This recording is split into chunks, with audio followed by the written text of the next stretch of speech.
And Mike, thank you so much for joining us here on Fuse. Well, it's great to be here, Dan. So earlier this year, you took part in the PRCA International Summit. The topic you were speaking on was getting over the Great Wall, and I always like to highlight colons, successful marketing strategies and tactics for China.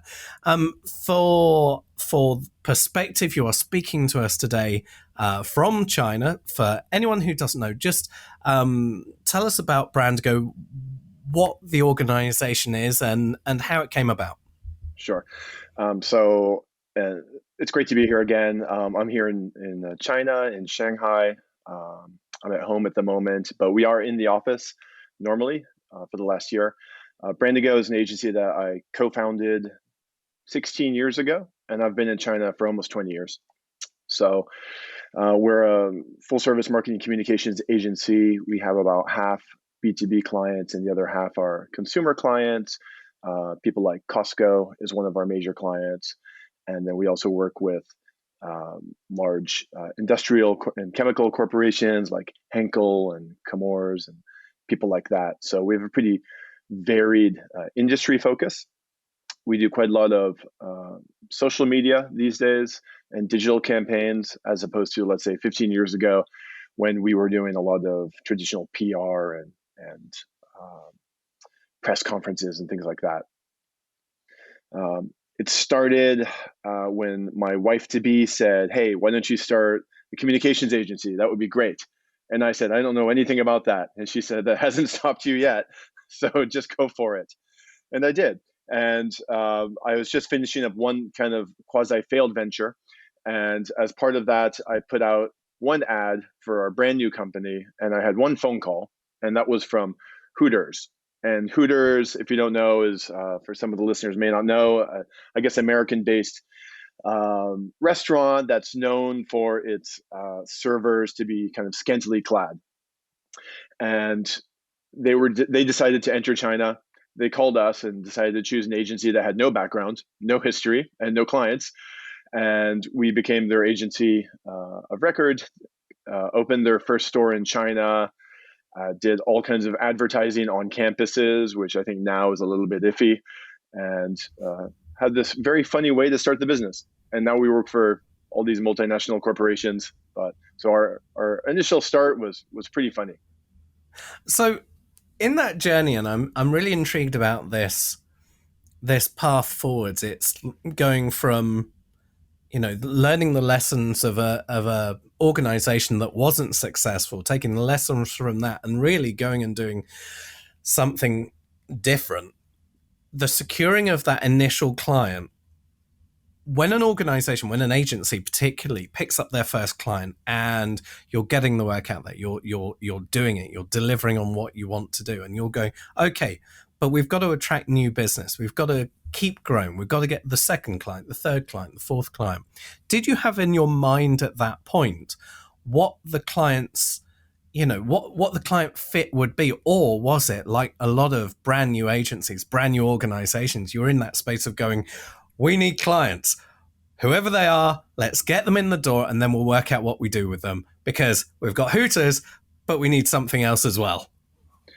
Sure. I mean, it was, get cash. Don't run out of cash is every small business's mantra.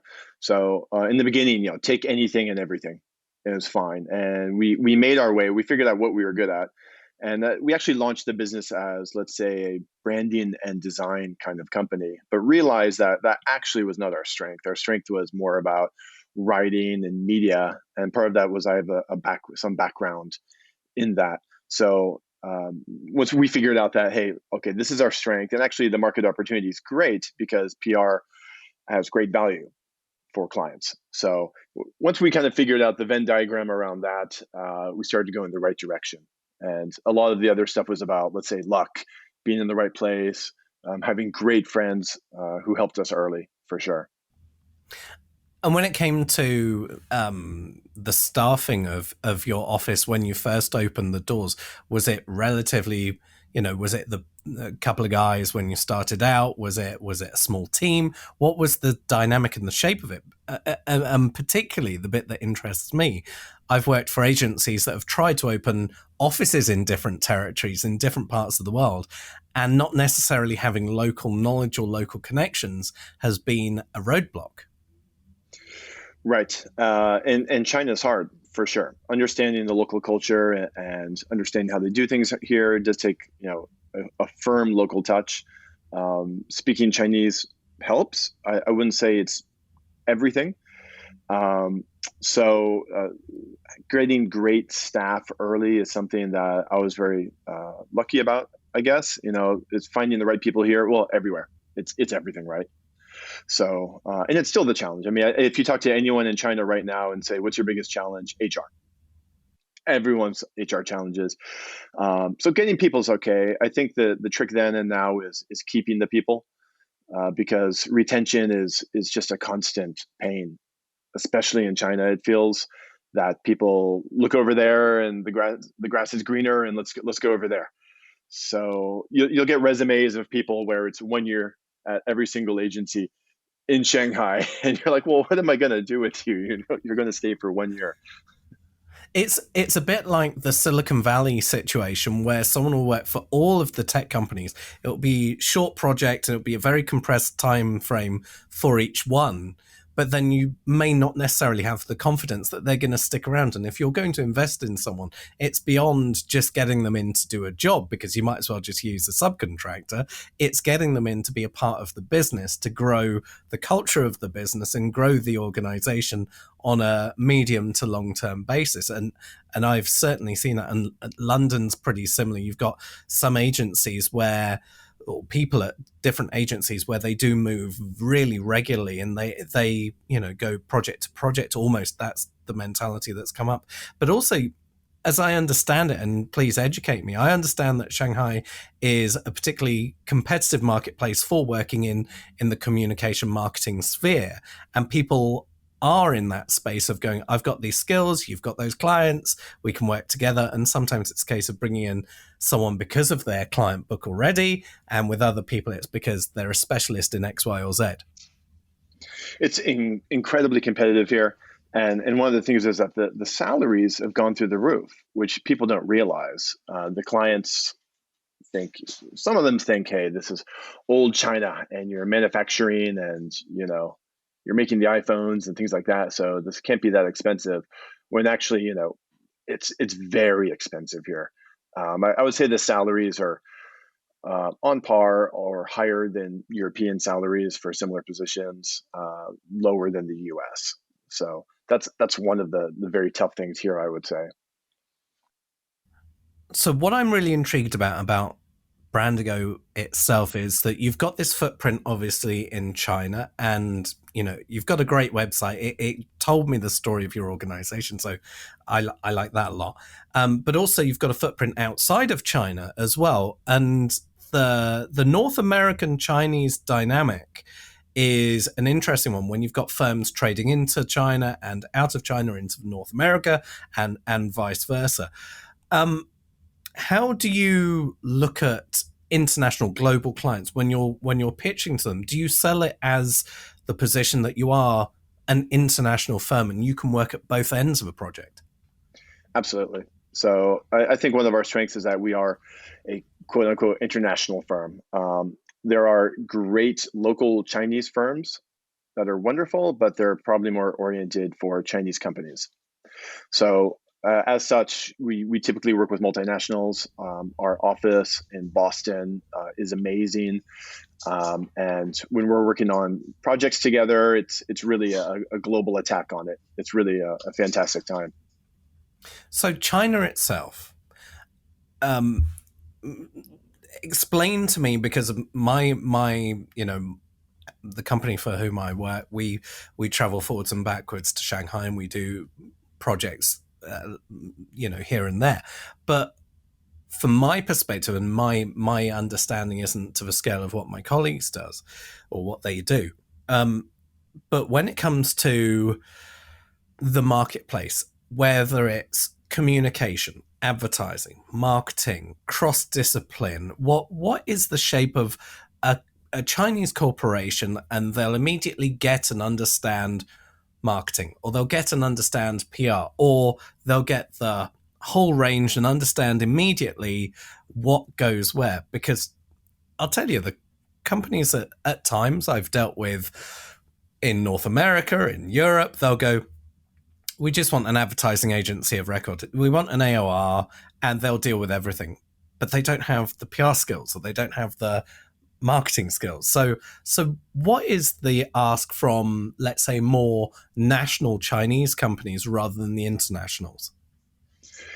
I think the national Chinese companies will go a little bit into the darker side of communications, the places where we don't really want to go, the places where you're paying for coverage, you're paying directly journalists for coverage, you're using influencers, KOLs, a lot more than we might, and you're also possibly doing activities against your client's competitors.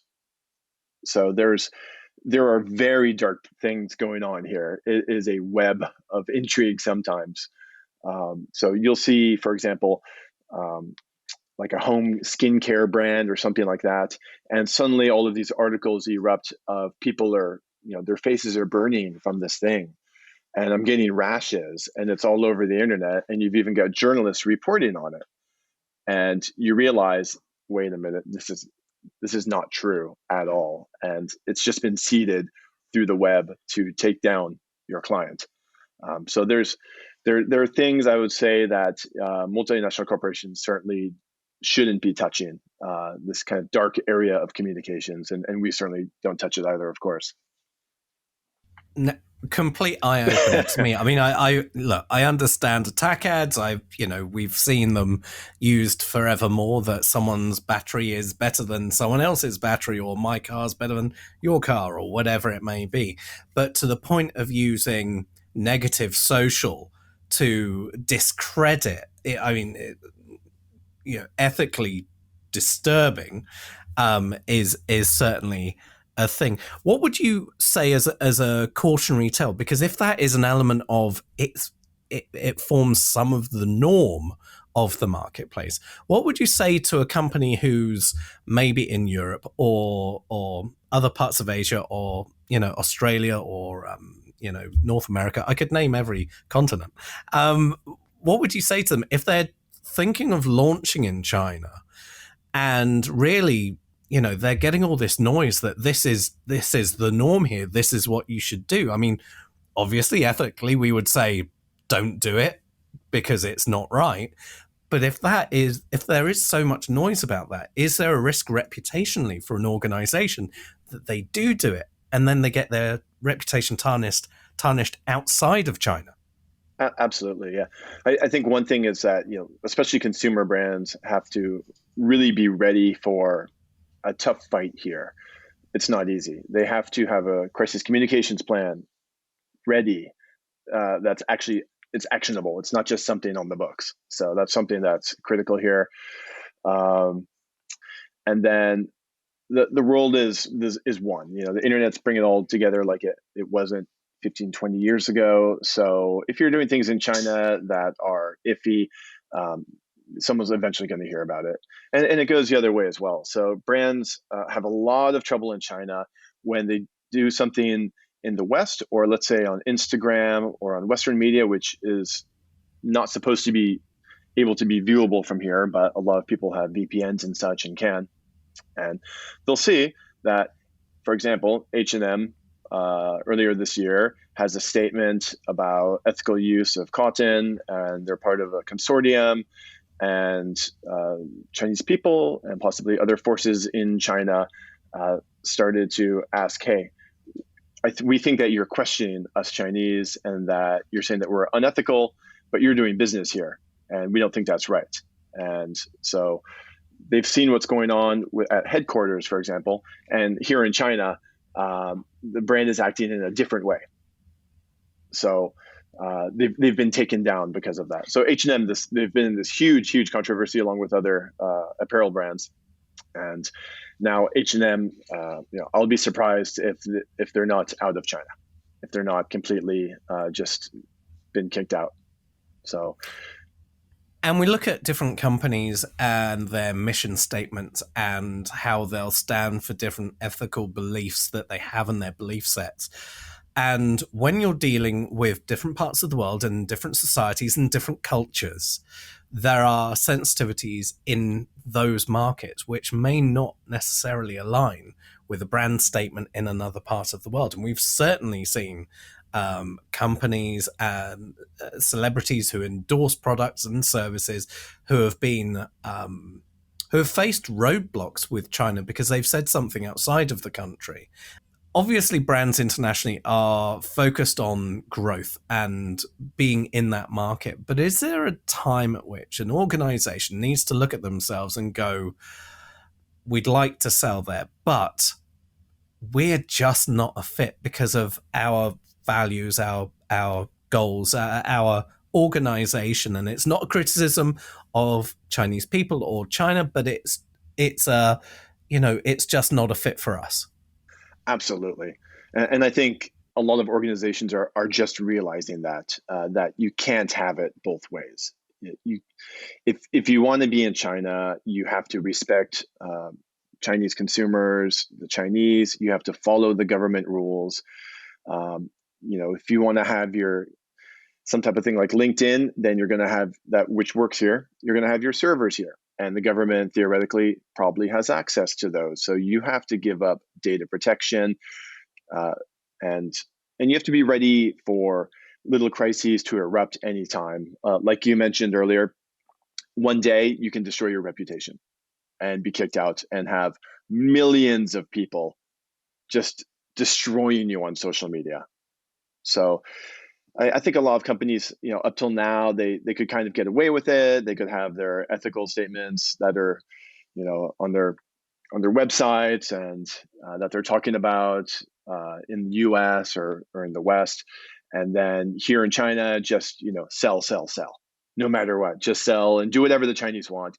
But now, like you mentioned, the Chinese can see, hey, this guy he said something on Instagram or on Facebook, and I don't like that. I think he's saying something anti-Chinese, and then boom, you're gone. Your reputation's destroyed. So I think companies really have to ask themselves, if you're really talking, if you are really the ethical, you know, sustainability and all this stuff, and you think that maybe it's not the right match for you here, then maybe you shouldn't be here. And then, hey, that huge middle class, that massive profit that you'll make here, what's your trade off? Yeah. So you've got this journey of the last, 2 decades, and now you're in this space and you're looking from here forwards. What is the future of marketing communication, do you think, for your organization in terms of your clients and that evolution going from traditional comms and press conferences and the media relations side to more digital and social and that next step? Where do you think it's evolving? What is that looking like? I think it's always about those digital activations here, because the digital ecosystem here is so different from the West. It's so complicated and it changes all the time. So you've got all of these channels. You've got Bilibili and Weibo and Xiaohongshu, Little Red Book, and WeChat, of course. A lot of Western marketers just see, oh, WeChat. If I'm on WeChat, it'll be okay. It seems to be the number one social media, but it's complicated in the way that actually works for corporations and official accounts and what you can do and can't do. So always for our clients, it's helping them follow the right path for their customer journey, and and using the right channels. So using the right channels is one thing, but then having the great content and something that really sparks imagination is what I believe is always going to be the hook. And that's the same as everywhere. So it's not a Chinese thing, of course. It's bringing great communication ideas and creativity to the process. And I think that's something that won't change, but especially with our B2B customers, it's something that they realize that they actually have to be doing in order to get traction here, and not just kind of putting out press releases and following the corporate communications playbook, let's say. I've got one more thing to ask before our time is up, and that's in terms of corporate social responsibility. We look at many organizations and how they take that to heart in different territories. I, I don't even know what the marketplace would be like in terms of how important is it seen as a device for communication and an organization being a good actor in China. Is it an important thing, or is it a case of leave social programs to the government, don't interfere? What is it like? I think CSR is starting to take hold here. Certainly, multinationals are doing a lot of CSR activities, and people like them actually. Um, Sustainability as a selling point or a key value proposition for a brand is still weak here. So a lot of our clients will come in and say, one of our key, points is sustainability. How do we sell that? And we're like, well, it's not quite there yet. It's starting. So, and I think that direction, obviously, it's the right one. And I think the local Chinese brands, especially the larger players, are starting to follow that as well. And the middle class, especially here, as they're gaining more wealth and seeing, hey, actually, we have an impact on the environment and on social, is starting to see that message. So, hopefully that'll just keep growing. Mike, I feel like I've learnt a lot in the 20 short minutes that we've had together, and I would like to reconnect at another point. But in the meantime, I'd like to give people the opportunity to find out more about you and your organization. Where could they find that information? Great. Thanks, Dan. They can come and visit us at www.brandigo.com, or drop me a line at mgolden@brandigo.com. And also, you can dig me up on LinkedIn and harass me there as well. That's also fine. So if you look up Mike Golden, Brandigo. Mike, it's a real pleasure to have had you here today. Cheers. Thanks, Dan.